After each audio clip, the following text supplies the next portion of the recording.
Welcome back to Namaste Node.js Season 2, and we are building Dev Tinder. So as I told you in the previous episode that we are going to use the exact method of building the project how it would have been built in the industry or in a company, right? So we will be following the same strategy. So the first part of the software development lifecycle is requirement gathering and building the product requirements. Right? And I told you in the last episode that, okay, this is the job of product manager. But over here, it's just me and it's just you. We don't have a product manager. We don't have a designer. We don't have any other person. It's just us who have to do everything. So don't you worry. We will still simulate everything how it is done in the companies. Okay, so the first step is to gather the requirements, to understand basically when I say Dev Tinder, what are we going to build? We will discuss what kind of features we want to build in this application. Then we will, once the requirement is clear, okay, once we have decided that, okay, this is Dev Tinder, we have clearly demonstrated that, okay, these are the features that we are going to build in Dev Tinder. Then we will come on to technical side and we will try to design the application. When I say design, I am talking about the design document, right? The high level design, the low level design. We will talk from the technical standpoint, right? But before that, first of all, let us clear the product requirements. Okay, let us just understand what exactly is Dev Tinder when we say, right? So Dev Tinder is basically a Tinder-like platform to make connections, but it is specifically focused for developers. Okay, so this is simple. That's it, right? People who don't know about Tinder.com, okay, let me just show it to you. And let us also take some inspiration from Tinder.com and see what good things we can pick up from their website and we can implement it on our product, okay? Because taking inspiration is no harm, isn't it? We are doing it for some educational purposes. So let's just go there, right? And take some inspiration from Tinder.com and let's just decide what are we going to build in our product, okay? So I have searched for Tinder on Google and we have got this Tinder.com. Okay, so if you go over here, you can't do anything without logging in, right? So it redirects you to a login page, right? You have to log in or you have to create an account, right? So basically either you can log in or create an account. So if I create an account, let me create an account, okay? And I am just doing a Google sign in, right? If I do a Google sign in over here, okay, it asks me for my phone number also, okay? So, so I have entered the OTP over here and if I log in, so see, first of all, it just says that, okay, I agree, it is kind of like a terms and condition kind of a thing. But now it asks you to create your profile, okay? So you cannot do anything without creating your profile. So you first have to create your profile. So you enter a lot of information, okay? So let me just enter my name, first name, okay? And then I will enter my email ID, my date of birth, okay? Let me give it as 7 March 1995, okay? And then I can select gender man, right? And then I can show the gender on my profile. Yes, why not? Interested in. Now it asks you whether you are interested in men, women, everyone. Okay, I'm interested in everyone, okay? Don't guess my preferences, right? I'm just filling it randomly. Okay, then you also talk about your interests, right? So you can add your interests. So, okay, I am a 90s kid, I am a Harry Potter fan, or I am a self-care, heavy metal and whatnot, right? You can just travel, running, right? You can just save it, right? Let's save it, right? And we have to continue, okay? So I have to upload at least 2 photos to start. So basically what we are trying to do is we are basically creating a profile. So the first thing is you basically signed up, right? You logged in using the email ID, sign up. And then once you signed up, now you have to upload 2 photos, right? So I'm uploading the photos over here. So let me just upload 2 photos. So I have uploaded 2 photos over here. And now I think I can continue. How can I continue? Did I miss anything? Looking for, okay. What I am looking for, I'm just looking for new friends, okay. Nothing else, right? Save and then continue. Okay. So once you continue, you go inside the dashboard and then it asks you for your location preferences, right? So are you from around here? Allow, okay. It asks me for the location. I am giving it the location access also. and then turn on the notification. No, I don't want to turn on the notification. Now it is showing me few cards. Okay, so now it is showing me the user profile of other people, and now I can either accept or reject, or basically I can just send them a connection request, or I can just ignore their connection request, or okay, I can ignore their profile, or I can show interest in their profile. Okay, so suppose, right, we have Jayashree over here, so I can either basically see Tinder has a culture of swipe right or swipe left. Okay, swipe right means you accept it, and swipe left means you reject it, right? So basically let us accept it, right? So we have accepted this. So there might have been an API call which would have been done right behind the scenes, and we are just seeing it for the demonstration purposes, right? That okay, we have got one more profile, we can just reject it, we can just accept it, we can just reject it, we can just accept it, and we can do it something like that, right? So this is the thing. Now if I explore other things also, right, so I can also see my matches over here, right? So when I have sent a connection request, now those people would have got a notification that somebody sent you a connection request, isn't it? Now once those people accept my connection request, right, once those people accept my connection request, now it will show up over here in my matches, right? So basically it's a match, it's a connection, it will show, all the connections will show over here, right? And over here you can also see the messages, right? If you want to chat with those people, it shows you the messages and something like that, right? And if you click on your profile, so you can go to your profile and you can just edit your information. Okay, you can edit your photos, you can edit your preferences, and you can edit your details and all that stuff, right? You can just do all of it, right? So what is your age, what is your gender, and everything is over here, right? So basically we have got an inspiration of what exactly Tinder looks like, right? So similarly, we are creating dev Tinder. It's not exactly Tinder, or it's not a dating app or something, but we want to connect with other developers. Now over here, we are not building a full-fledged application where you send your interest and this and that. Let us just build our own mini application where we will do certain things with certain features. Okay, so let us first do the requirement gathering. Let us first do the job of a product manager and define what we are going to build. Okay, basically the features which our app will have. So what features can our app have? Okay, so let me just write few features. So the first feature should be, right, what we did over there. It's basically you create your account, right? You basically create an account, right? Basically it's like sign up, right? You sign up to the platform, right? The second thing is login, or you can log in also, right? Basically this is the feature. You can either create your account or you log in if you already have an account, right? Then once you log in, basically you should be able to update your profile or create your profile. Okay, let's call this as update your profile, right? Or create your profile, it's one and the same thing, right?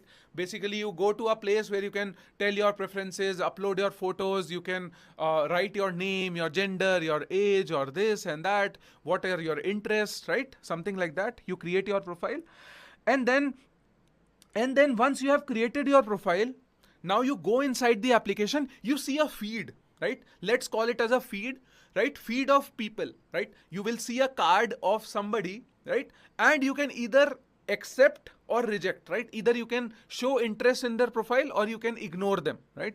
So basically it takes you to a feed page where you see other users. Explore, or maybe let me call it as an explore page, right? You can explore other users on the platform or explore other developers on the platform, right? And then what else feature could be there? Now, once you see those profiles, you can either send them a connection request, accept, right? You can send them a request. So let's call this as send connection request, right? You can send them a connection request, or you can either, right, ignore their profile, right? You can either ignore or you can send them a request. Now, then what happens is, once, suppose you have sent those requests, now think from a person, just like we are sending the request, there might be other people who are sending requests to us, right? So we need a place where we can see our matches, right? We want to see a place where we can see our matches, right? See our matches, or maybe people who have accepted our connection request. Now there should also be a place, where if somebody accept my connection request or reject my connection request, there we can just see, right? Basically, see the request that we have sent. See request we have sent. So basically, I have sent the connection request to like 50 people. So can I see the list of them, that, right, what is the update on them, right? Or maybe if we have got some request, right, can I have a place where I can see my requests, right? Basically, if somebody would have right swiped my profile, they have asked us for a connection request, so there should be a place where I can see the request which I have received, right? See the request we have sent or received, right? So basically, there should be a place where we can see whom we have sent request to, where who has sent request to us, right? So basically, it's a simple place. Now you can also update your profile, right? You can also update your profile. Okay, you can add much more features, right, into this application, but I think we can restrict to this, right? I think we have built enough features, right? And later on we will also add few more features, don't worry about it. But for now, for the starting, to start the project, I think these many features are enough, isn't it? Right? You can create your account, you can create an account, you can log in, you can update your profile, then you see a feed page, right? Then you can send a connection request, see the matches, right? See the request you have sent or you have received, right? So let us build this kind of features, right? And let us build the application in this much capacity, and then we can increase it and expand it to further things, right? Maybe you want to report somebody's profile, or maybe you want to block somebody's profile, or maybe you want to do a phone number validation on, right? Basically, you take a phone number and then it sends you an OTP and all that stuff. We can build those features later on, but for now, let us just stick to these small features. You know, the beauty about this project is that you can expand it to huge, enormous levels, right? You can take this application to a very big scale, right? Very big level. That is why I am showing you everything, that how you can build it from scratch, okay? Suppose we just have to build these features first of all. Let's just start building it. So these are the product requirements which basically your product manager should have given you. But because we don't have a product manager, so we are the product managers, we have decided these features, that we have to build these features in our app. Okay, got it? Now, generally what happens now, the product manager also works with the designers, right? Design team, to design the UI mocks. So basically how your application will look like, right? Basically, suppose if there is a page of creating an account or a sign up page. So how will your sign up page look like? What kind of card would be there? What fields would be there, right? Suppose if you are updating your profile, what kind of information you take, right? Suppose if there is a feed page, so how the experience should be, whether it should be left swipe or right swipe, or whether there should be buttons and everything, right? Those are present in UI mocks. Right? So we don't have a designer, but we will assume, and as we create the application, we will build the UI according to us, okay? But I am telling you the full-fledged process, that how it happens inside the company, because I don't want to miss on anything. I want to follow a good process, the waterfall model, right, to build our product. So we have decided these features. Now, once the features are decided, now the role of tech team comes into picture, right? Now, once these features have been decided, now engineering team role comes into picture. Now the engineering manager, the tech lead, and all of these people will read these requirements, and then they will try to figure out that, okay, they will try to develop a high level design of this project. Right? Basically, what happens in a high level design is they will think about what kind of microservices you will build, right? What kind of security practices you will use, how will the user authenticate, how will the database be, what database will be used, how you will design the database, how you will design the APIs, and all of it, right? All the engineering planning is done. Okay, so for now, we will do a rough level engineering planning, right? We already know a lot of stuff. Okay, so let's just quickly do kind of like some engineering planning, right? Let's call this as tech planning or engineering planning. Tech planning. Okay, so tech planning means we will create two microservices. We have decided this microservices, right?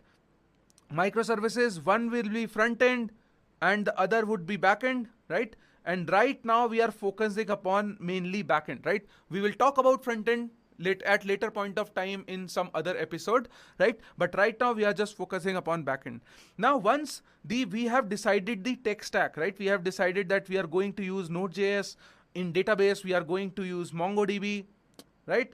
And then in front end we are going to use React, right? So all these decisions are made at this level when you are starting a new project, right? You also make decisions like whether we have to implement caching, how the security practices should be. So I'm not going and diving deep into the full-fledged planning, right? But I'm telling you the process that this planning is done at this stage, right? So the senior engineers, the tech leads, they decide what security practices will be followed, who can access it, and how the tech stack would look like, how the microservices will connect to each other, and all those stuff, right?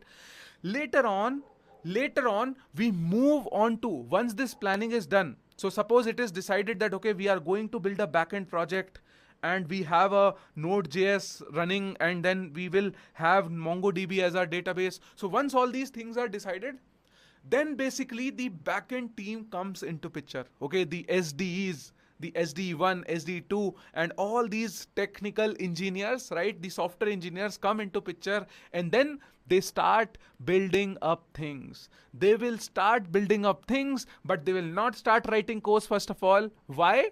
Because before writing code, they will do a LLD, right? What do you mean by LLD? Right? Have you heard of it? Now, you might be thinking, Akshay, this is a very tedious process. Why people are following it? But trust me, once you will see it, right? Once we start building the project, if your planning is very good, right? If you have put a lot of effort in planning, writing code becomes very easy. Mark my words right now. If you spend a lot of time in planning, if your planning is perfect, then writing code is very, very easy. If your planning is good, writing code is very, very easy. You don't have to refactor your code again and again. If your planning is not good, then you will have to refactor your code again and again, and it will be a mess, right? So do good planning. And in planning, you decide the HLD, you decide the LLD, and you do a lot of planning, right? So that is why I am showing you. I am not doing full-fledged thing, but I am showing you the right process of building a project. In your college, if you are building a project, then first of all, focus on planning, then write any code. What generally happens is college students, suppose if they have to build Dev Tinder, they will just start a new project and then they will start writing NPM in it. No. You don't have to do that. First of all, do proper planning. Now in LLD, once you do it, right, when the technical team or the backend microservice is being built, now the first important thing is what? The first important thing is database, and the second important thing is API design. Got it? The first important thing is database, DB design, right?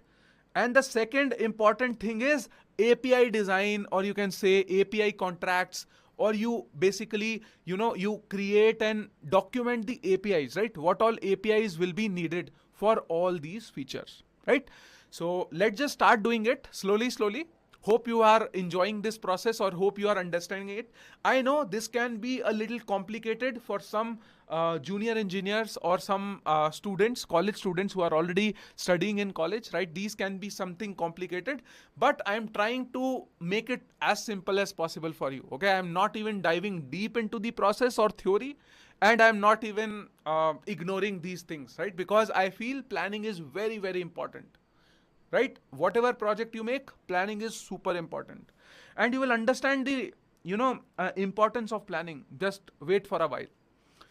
When you do DB design, right? When you do DB design, basically you kind of think about, suppose if you are using MongoDB. So in MongoDB, you have collections, you have documents, right? In SQL, you have your database. Inside database, you have your tables and rows.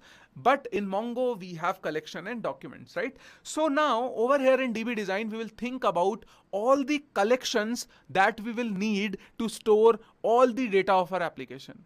So for all the features we have discussed, think about the collections that we would need. Where and how we will store the data is the part of DB design.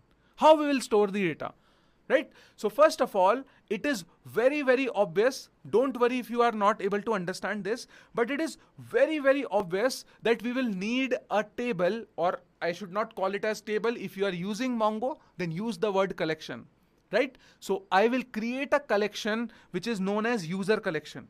Okay, it's very simple, right? So suppose if, and why we create a collection, I will tell you also, right? So in our application, we know that we will have to create users, right? Once a user logs in, so you need to store that user information, right? What is the name of user? What is the email ID? What are the skills? What are the preferences? What is the age? What is the gender? And all that stuff you will have to create. So you will create in a separate collection that is a user collection. Isn't it? So what all things you will put in the user collection? In the user collection, it will have all the user information, right? The first name, the last name, right? And maybe the email ID, and then you will have your password, isn't it? So to log in, right? Or you can also have your maybe age, you can have your gender, you can have all the things, right? There can be so many things inside user that you can store. Okay, now let's go back to the feature requirement and see, do we really need some other collections also, right? So right now we see that create an account. So when we create an account, we will put the data into user collection. When we will log in, we will use the user collection to see and match the password, whether the password user has entered is the password that is stored in our DB, isn't it? Then we will see update your profile. So once we update the profile, we are again putting the data into the user collection. When we are having a feed page, right? Basically, what is a feed page? Feed page is basically giving you the data of other users. So again, we will need a user collection data over here. We will get all the profiles and we will show it to the user.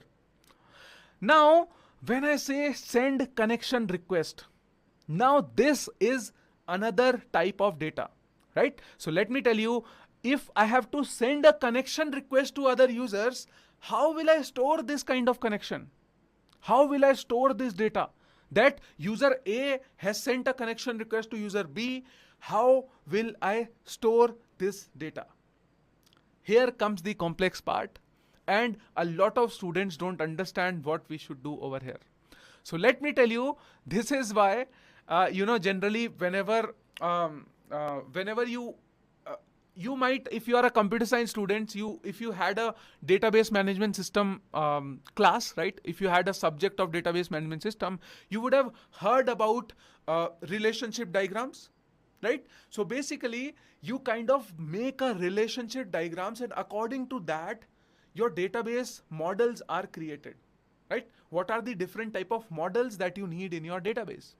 Right? So you created. Now, this is not Namaste database. I am not diving deep into the internal concepts of database, but because otherwise it will become very, very huge. I am covering small portion of it, which is really required for you, right? Basically, otherwise database is a very big subject in itself, right? How you create those diagrams, how do you create relationships, when you should normalize the database, and so many things are there.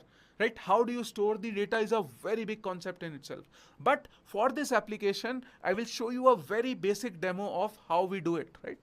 So see, user is an entity, right? We have a user, right? This is the user. And we can have multiple user. And between these users, we have a relationship, isn't it? We have a relationship. And this is known as connection request.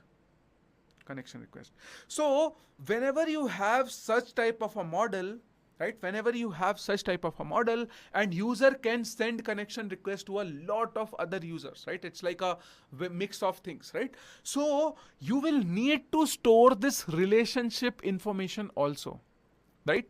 So you will need to store that, okay, if A is sending a connection request to B, so you will need to store this relationship information also.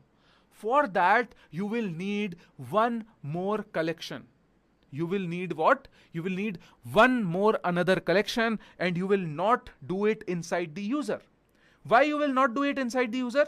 See, one basic theory is, think about a single responsibility principle. That what is this user model for, right? What is this user collection for, right? What is the use of this user collection? To store user data. That's it.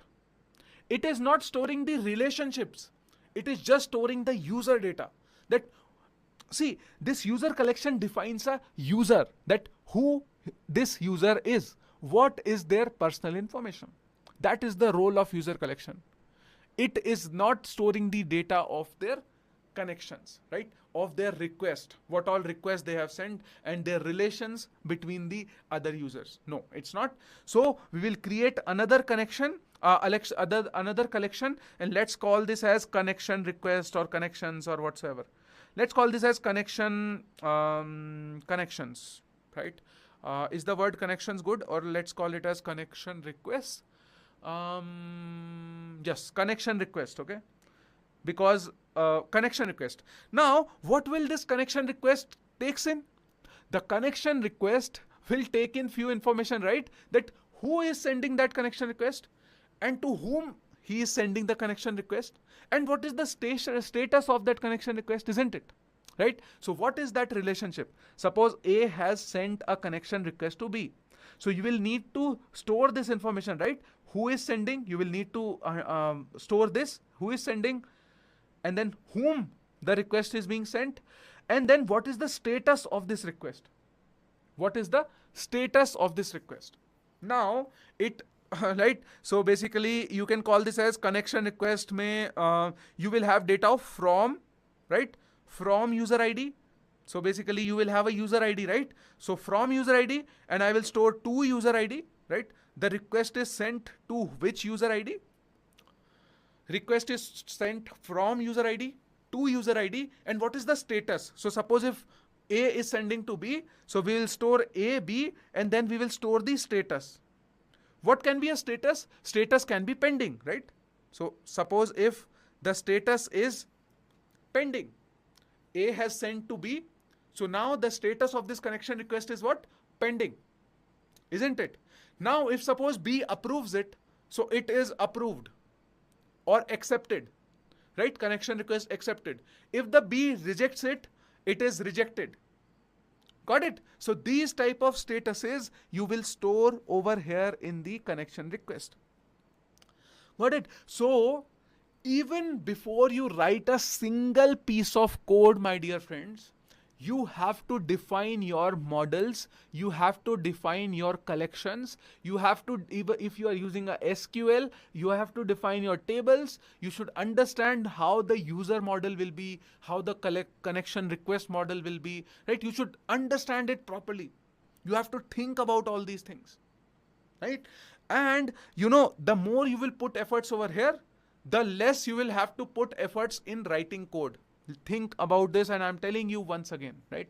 This is a very, very important thing.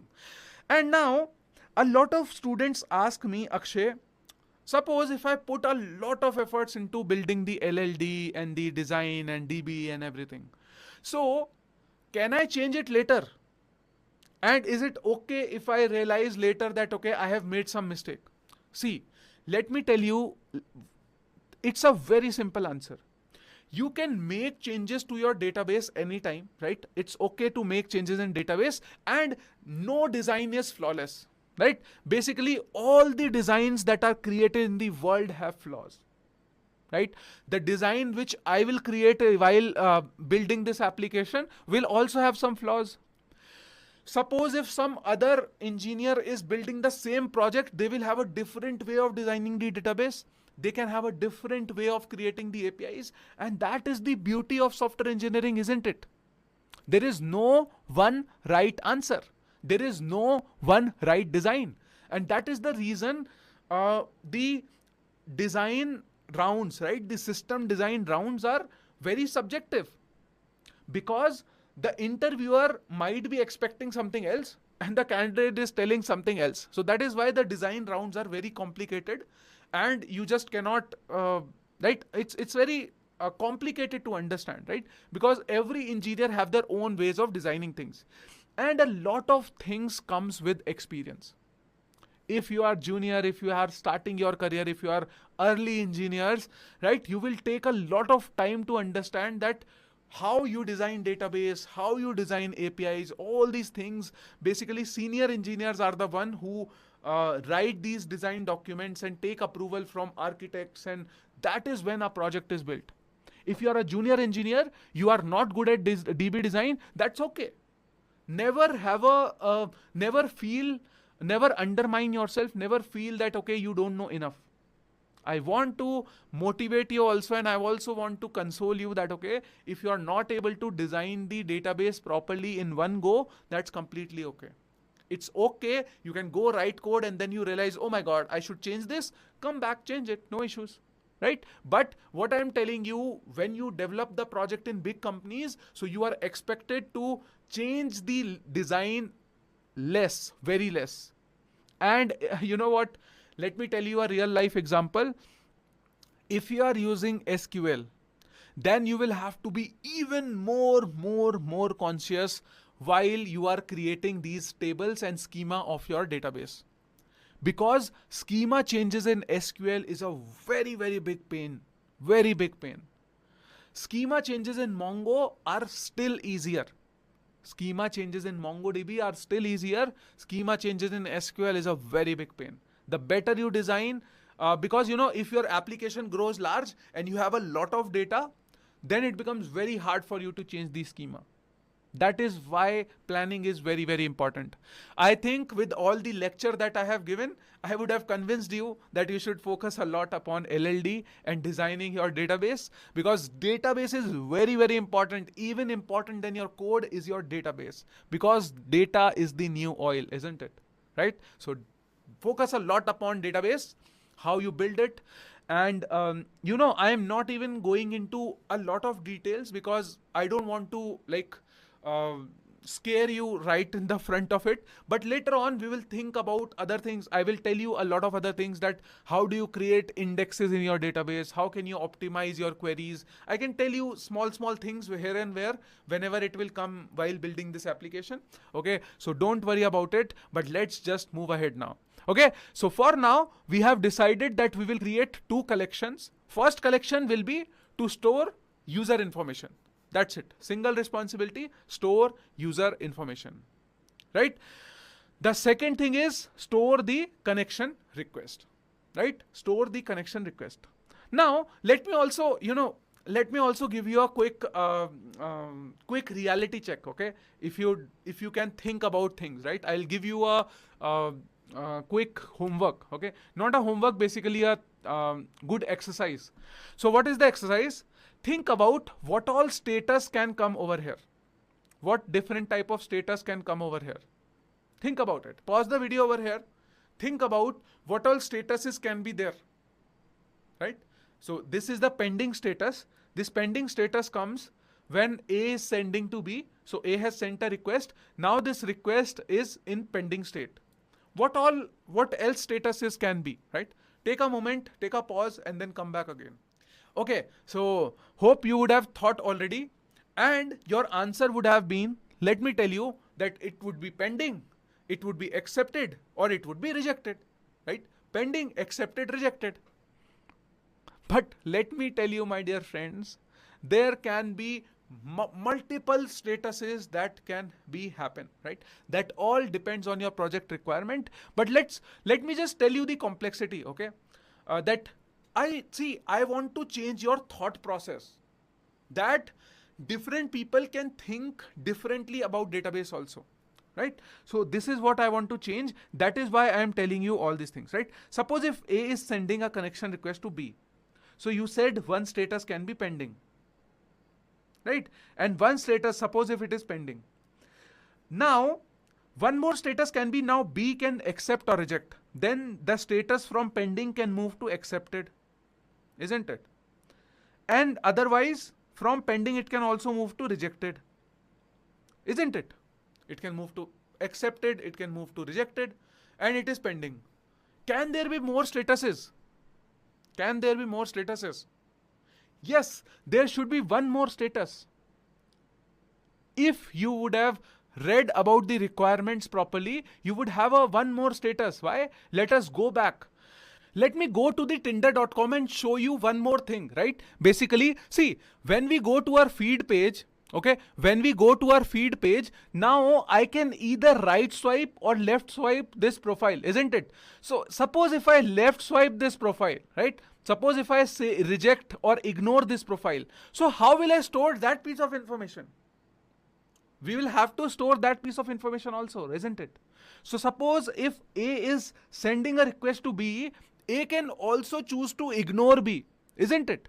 So, see, you open the Tinder dashboard and you saw a profile, you saw a card. Now the card can either right swipe or the card can either left swipe. So suppose if you are interested in the profile, you will send them a connection request, it goes to the pending state. But suppose if you're not interested in the profile, then it can go to the ignore, right? The status can be ignored also, right? Or you can call it as cancelled, or you can call it as ignored, or you can call it as rejected or whatsoever. But let's not use the same word rejected over here. Rejected means it can go to the rejected state only after pending state, right? You cannot reject it. Got it? So basically, now there can be 4 statuses. There can be multiple statuses also. Suppose there can be a status blocked. Suppose one person A want to block the other person B, right? There can be a status block also. Okay, let's create one more status, blocked, right? Suppose if A can block B or B can block A. Similarly, right, there can be a status blocked.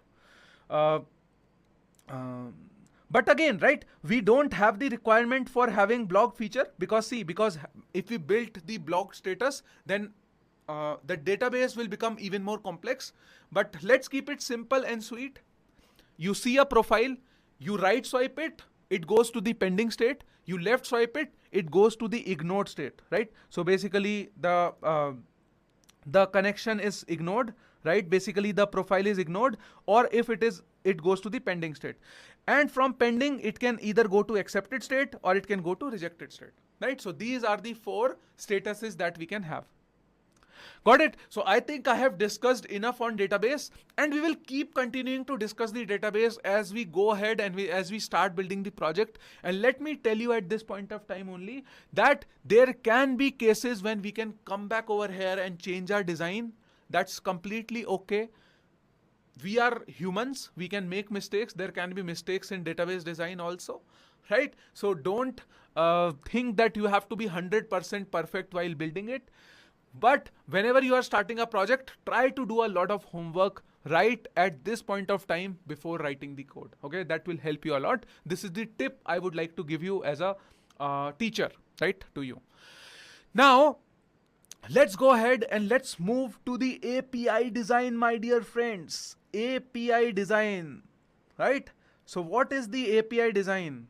And we are going to use REST APIs. So a lot of people who don't know about REST APIs, I would suggest you to go and read about REST APIs, right?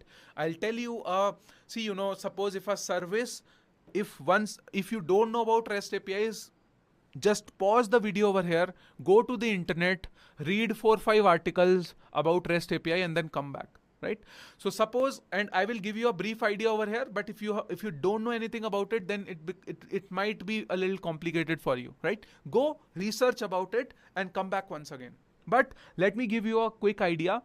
So the REST API means, suppose if you have a microservice, if you have a front end and you have a backend application, right? So let me draw and show it to you. Okay. So you have a front end application and you have a backend application. So how do front-end application communicate with back-end application? How, right? So it communicates, see, front-end application knows the email ID and the password. So it will call the API of backend, right?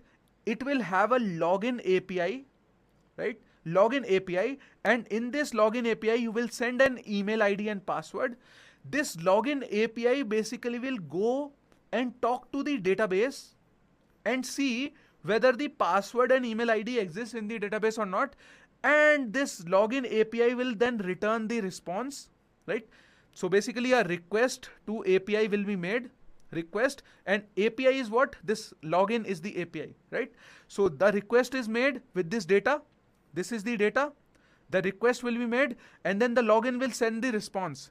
Now the response can be success, the response can be failed according to the email ID and passwords which we have sent, right?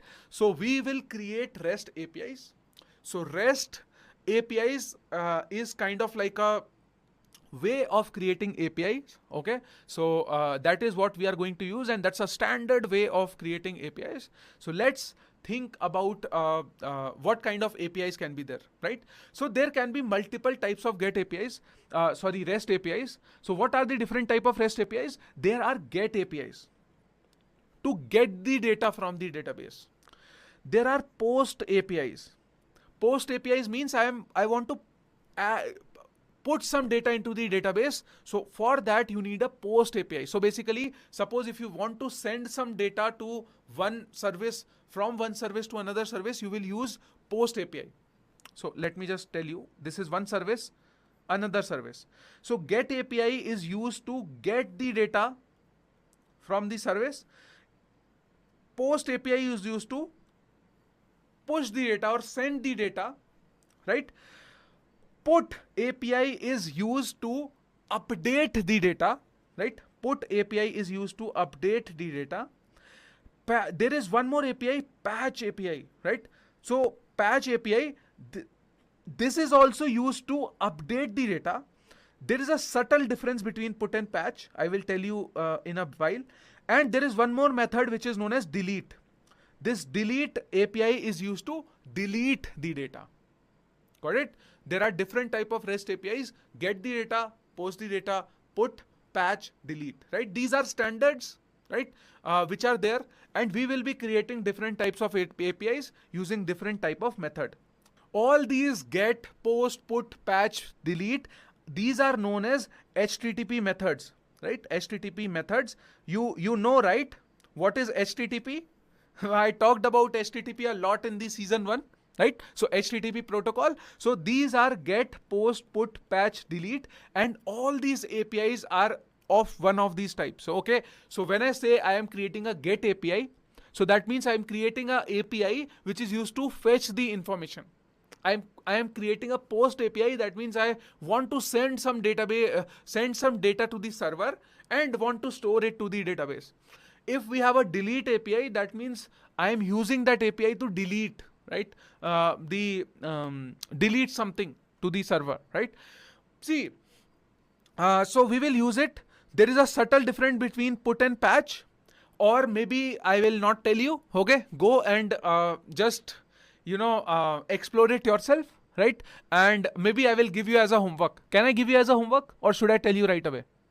Okay, so let me give you as a homework, and maybe when I will be creating a patch API later on in the course, I will explain you the difference between put and patch. Let's keep it for that moment, but I would request you to take it up as a homework. Pause this video right now, and you should know the difference between all of these types of HTTP method and why they are used, right? And what, especially, this is a very famous interview question also, what is the difference between put and patch? Put and patch. Got it? So I am having a urge as a teacher to tell you the difference between put and patch right now, but I want to restrict myself and not tell you as of now. I want you to go and explore it yourself, research it, and later on in further episodes when I will create a patch API, I will tell you the difference between put and patch.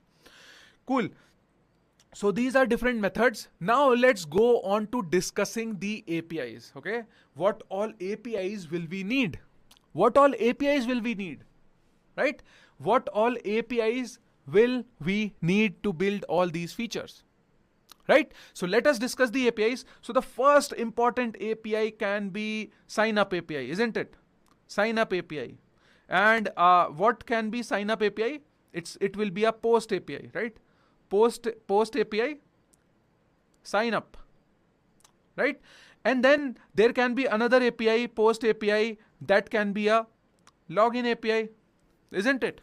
Then there can be a get API, which I can think of, which can get your profile, right? You can get the data of your profile, isn't it?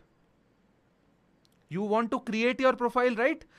And when you want to update your profile, that API can be post, and the name of API can be the same.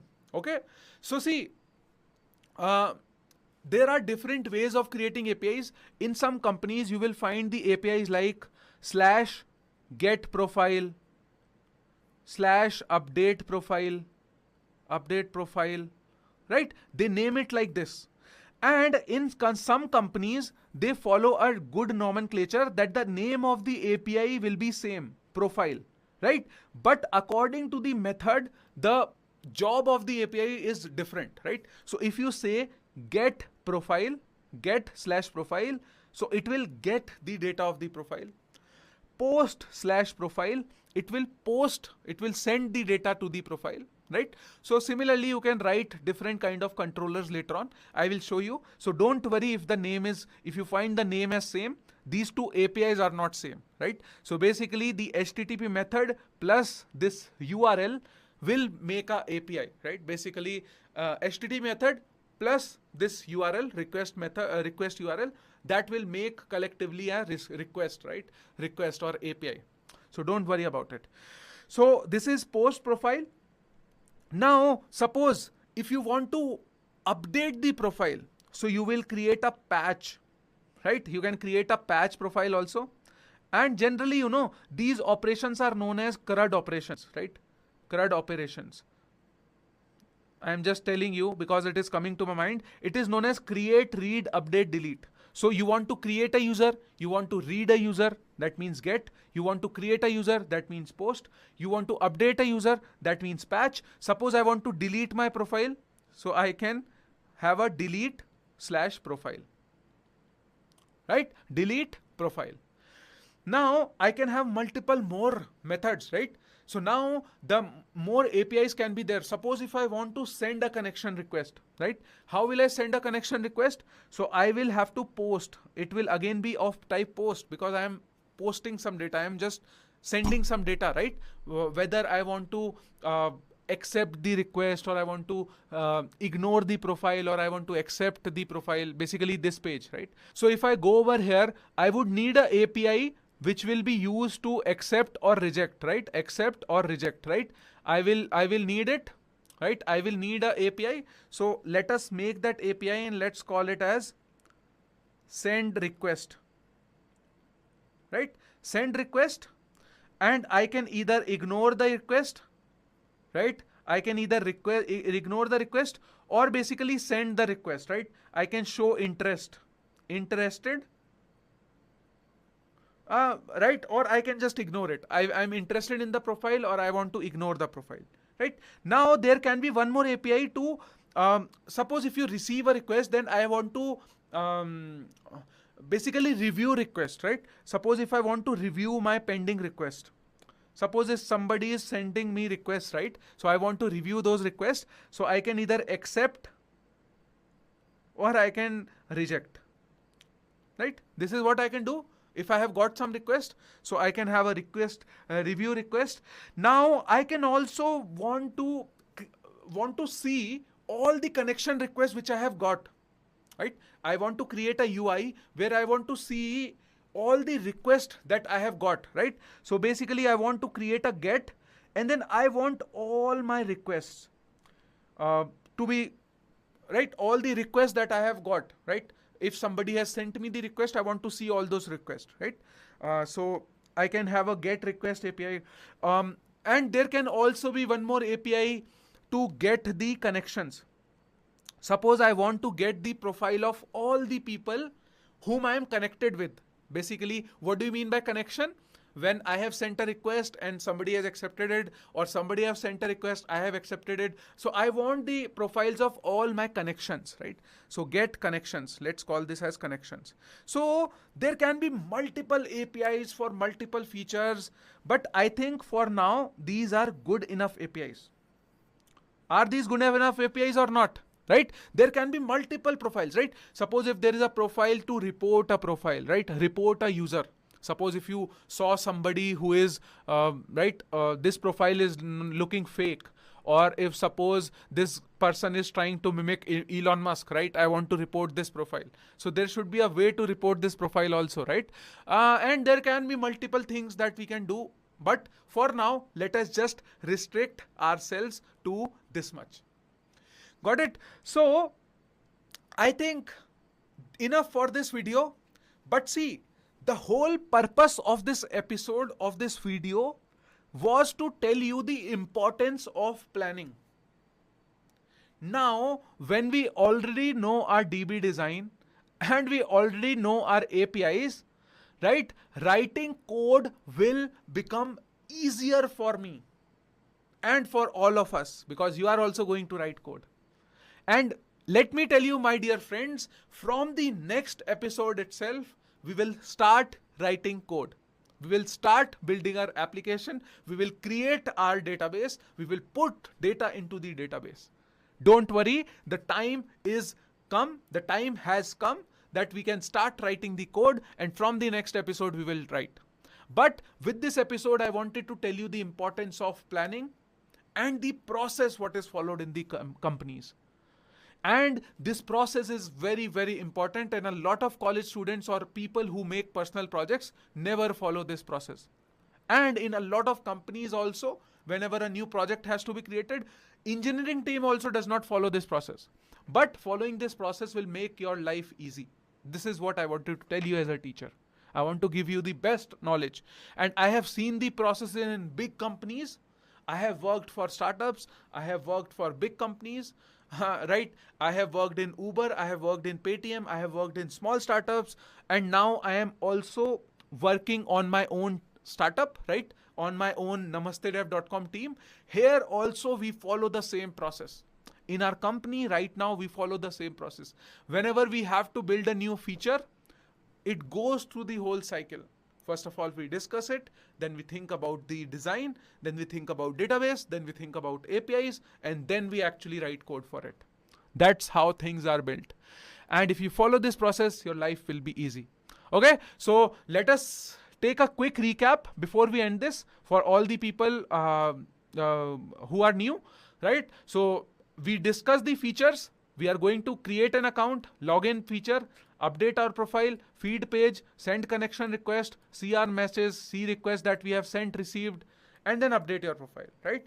According to that, we have also done a high level kind of a planning, not full-fledged high level planning, but basic, right? That we will create 2 microservices, what tech stack we will use, what will be the security methods. So basically for security, we will be using a JWT token. Don't worry, I will make the auth and everything. I will explain you everything. Don't worry about it. How do you log in a user? How do you store the password? How do you encrypt it? How do you decrypt it? How do you check for validation and everything? Don't worry about it. Everything we will talk about, right? Don't you worry about everything, right? And then we talk about LLD.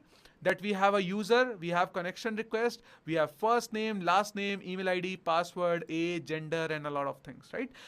Let me also tell you, my dear friends, when we are doing this DB design, we go to that level and we talk about these things also in the design that, okay, if it is a first name, this should be a string and it should have the minimum length of 4, maximum length of 50. All these things are decided right now in DB design only.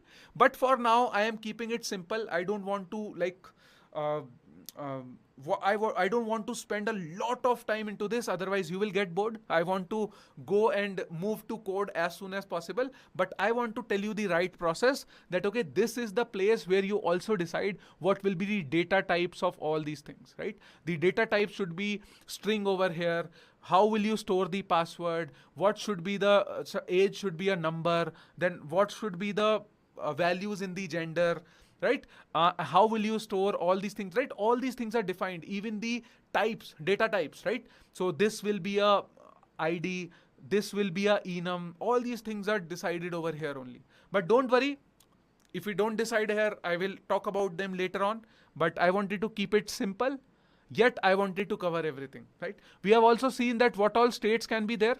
There can be 4 type of statuses. If A is sending a request to B, if A is interested in B's profile, it will be in pending.